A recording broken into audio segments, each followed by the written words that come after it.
खरं चालतं. राज ठाकरे यांच्या महाराष्ट्र नवनिर्माण सेनेचा 20वा वर्धापन दिन नुकताच किल्ले रायगडाच्या पायथ्याशी साजरा झाला. त्यानंतर आता राजकीय निरीक्षकांचं लक्ष हे मनसेच्या गुढीपाडवा मेळाव्याकडे लागलंय. मनसेचा हा गुढीपाडवा मेळावा उद्या रादरच्या शिवाजी पार्कवर होतोय. या मेळाव्यात राज ठाकरे नेमकी कोणती भूमिका घेतात याकडे राजकीय निरीक्षकांचं लक्ष लागलंय. पाहूयात आमच्या प्रतिनिधीनं शिवाजी पार्कमधून मनसेच्या उद्याच्या मेळाव्याचा घेतलेला आढावा. महाराष्ट्र नवनिर्माण सेनेच्या गुढीपाडवा मेळाव्यासाठी शिवाजी पार्क सज्ज झालंय. आपण सध्या शिवाजी पार्कवर आहोत आणि शिवाजी पार्कवरील तयारी ही अंतिम टप्प्यात आलेली आहे. उद्या याच मंचावरून मनसे अध्यक्ष राज ठाकरे हे तमाम मनसैनिकांना संबोधित करतील. आपण जर मैदानाचा आढावा घेतला तर मैदानात मुबलक अशी आसन व्यवस्था करण्यात आलेली आहे. मैदानात सगळीकडे भले मोठे LED स्क्रीन लावण्यात आलेले आहेत. तसेच रोषणाईची देखील व्यवस्था करण्यात आलेली आहे.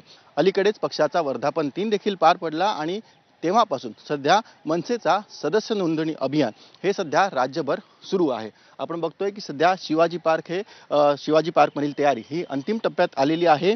मुंबई महापालिकेमध्ये चांगलं यश संपादन केल्यानंतर राज ठाकरे यांनी स्वार्थासाठी नाही पण मराठी माणसाच्या हितासाठी लवचिक भूमिका घेण्याचे संकेत दिलेले होते. उद्याच्या सभेत या लवचिक भूमिकेसंदर्भात राज ठाकरे काही महत्त्वाची भूमिका जाहीर करतात का हे पाहणं महत्त्वाचं असेल.